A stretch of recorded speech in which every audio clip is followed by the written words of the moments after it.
by going first through the back road of the village, and then we're going to go into the forest through the shepherd's paths and the cattle trails. So here we have some lovely black-eyed Susan vine. They've got a lot of bees in it, which is a really healthy sign. They've also got some pests in it, but it's a really good sign to know that they're being pollinated so well.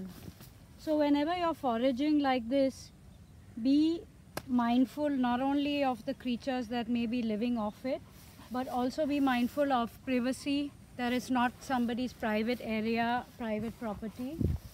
And also, whenever you're foraging, make sure that you're foraging from an area of plenty rather than if they're just one or two blooms.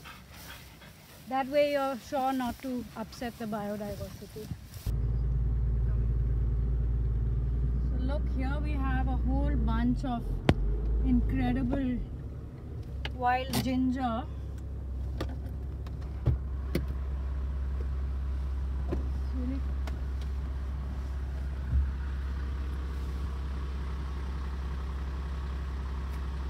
Look at that. Oops. So wild ginger grows with really one flower per stem. So these monsoon streams flow right up to like October, and they feed the water table really well. So these parts that you see remain green almost till November, December. You can see more lantana there. So here we have some lantana. Lantana is a fairly common plant to this area. The amazing thing about lantana is, if you can see from here, as it's growing older, it changes color. So you can find one flower with 2 or 3 different colors on it. It's quite fragrant, but it can be quite itchy as well. So here we have celosia. Celosia is another very common annual. It's a lovely papery kind of flower. Its seeds are used a lot in diabetes. It's also used for bloodshot eyes. There we have a common bottle brush tree. It's a lovely shape of it's a lovely shaped leaf. So when you're talking about floral arrangements and making floral arrangements, you have to take into consideration its form or its mass. And its form or mass is made up of 3 principal types of flowers or foliage, which is basically round, which is kind of self-explanatory. So for example, this would be round. Then there is spray foliage, which would be something like this. And then you would have linear foliage, which is something like this, which, although it's growing both ways, it's fairly erect, it's fairly straight, it's fairly linear. And the same principle applies to flowers as well. So a rose, for example, would be extremely linear. A gladioli would be very linear. Tuberose would be very linear. Hydrangea would be completely round,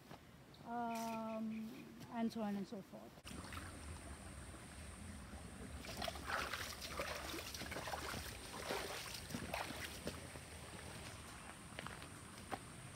Here we have some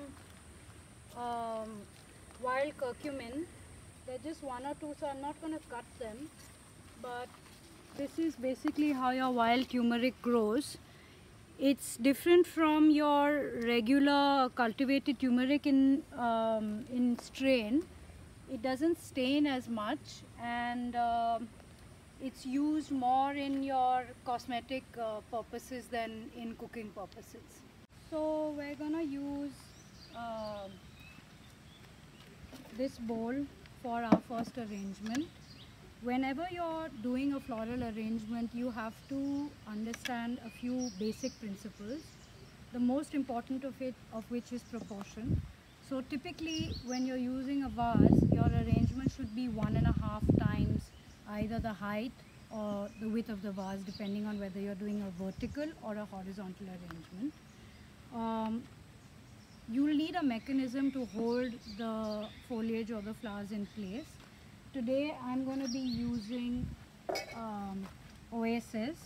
So that's your Oasis. I've already pre-soaked it in water. Once you soak it in water, it gets really heavy. So if you're using Oasis to hang anything, be careful because its weight is quite deceptive when it's dry versus wet. You could also use a far more environmentally friendly option, which is a flower frog. So they're just pokey bits and the stems kind of get held by the nailed bits. You could use chicken wire. Chicken wire requires a little more skill and practice, but it's not rocket science. It can easily be done with a couple of tries. So I'm going to start with what we call basing. Basing is basically a technique whereby you cover the mechanism of whatever you're using to hold your foliage in place. So I'm covering the Oasis with the ferns that we plucked earlier, as well as our lovely bum-shaped Begonia. I'm also going to use these curious, I don't even know if they're fruits or seeds or what they are, but I found them right after the cyclone in Alibag. They come from a tree called a subabul tree, which is apparently a very aggressive water sucker. It's not indigenous, but it yields these beautiful pods. What I've done to create a little bit of height and give it a stem, as it were, is just poked a satay stick through it. And there we go. I also found some lovely feathers, which I think give a lovely botanical feeling to the arrangement. And I'm also going to use these balloon flowers. These are cultivated, these are not foraged obviously, but I find them really amazing. And if you touch them, they look spiky, but they're very soft.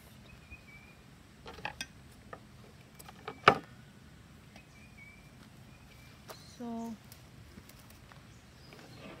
also when you're looking at making an arrangement, you've got to understand color theory a little bit. So this is what we would call, a monotone. Whenever you add more white to an arrangement, like if I were to add that in, that would be a sort of a tinted arrangement.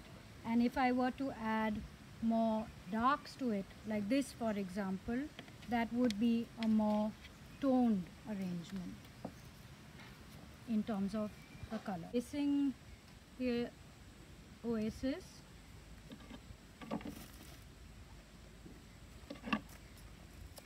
and we're going to do a rough and ready arrangement from what we picked just now, and we're going to combine it with some of the cultivated flowers that we've got.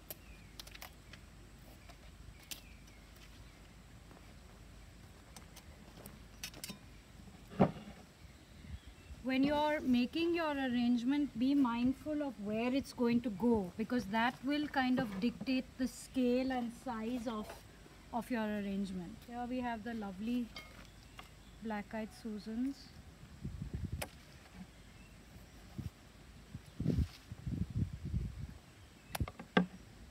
See, it's already going a little bit limp, but with some TLC it should last.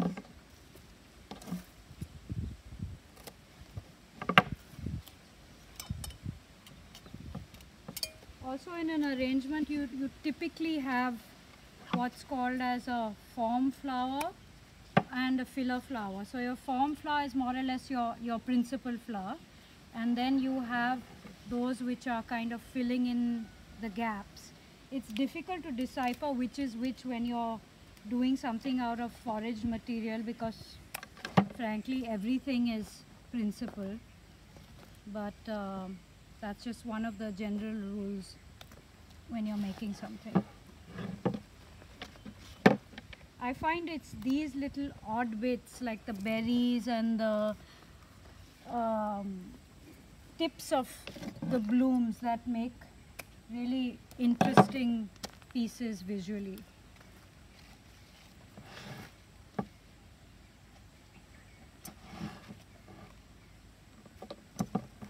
I'm going to use some of the cultivated celosia. We saw some celosia before, which is called celosia argenta, but this is a different variety. It looks like a little bit of a brain tissue.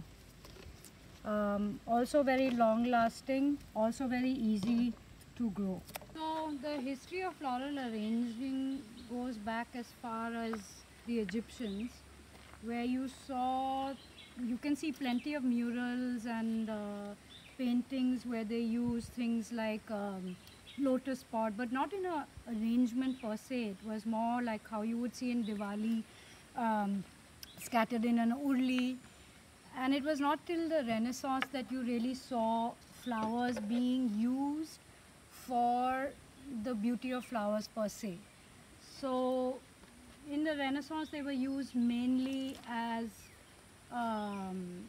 religious sort of accoutrements, so they would use it as garlands or head wreaths or for medicinal purposes. And the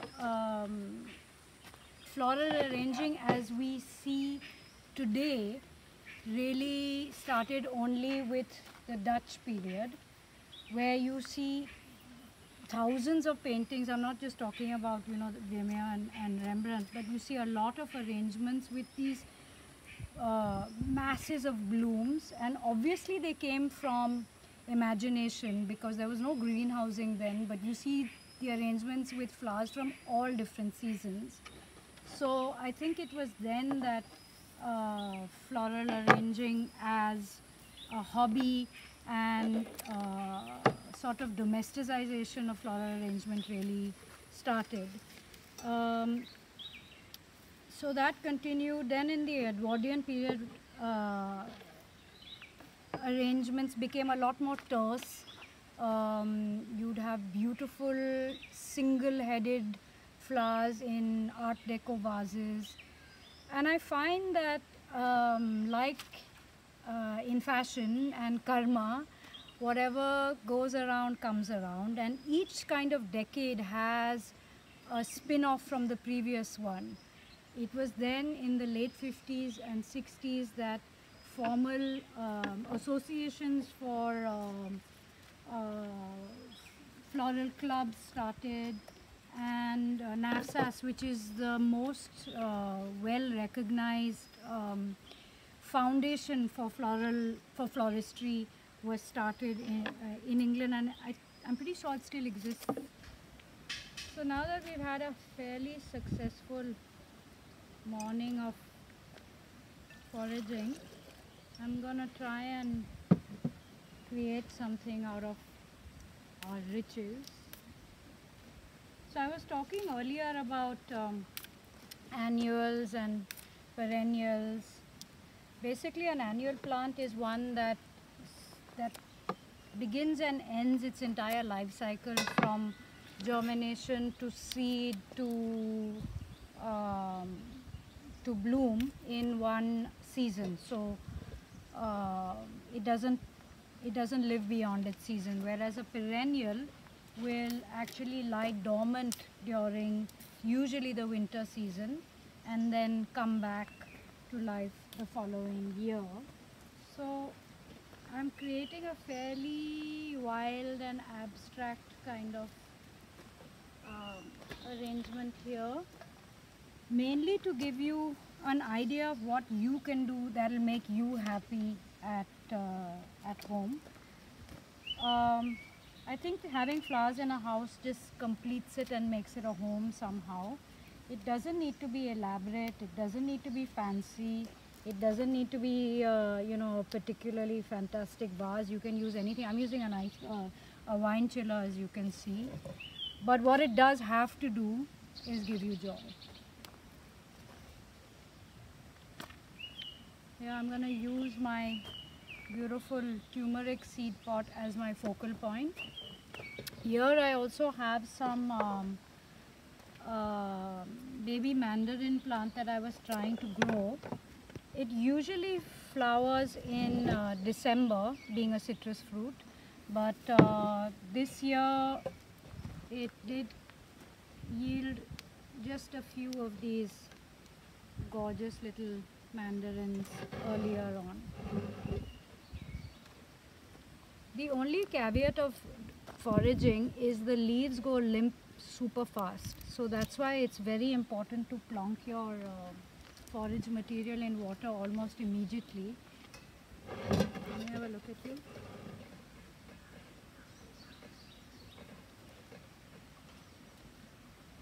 You also have to pay a little bit of attention to the rhythm of an arrangement. So when I say rhythm, I mean, is your eye able to travel through the arrangement and look from one object to the next and see if there's anything of interest? So I'm looking at this, I'm like, oh, very nice. And then I go to the beautiful berries, and then I go to the mandarins, and then I go to the seed pod. So you should always have rhythm in your arrangements. You could even have rhythm in a static way, like this, for example. A palm tree, for example, has a lot of rhythm. So when I say rhythm, it's not necessarily multiples.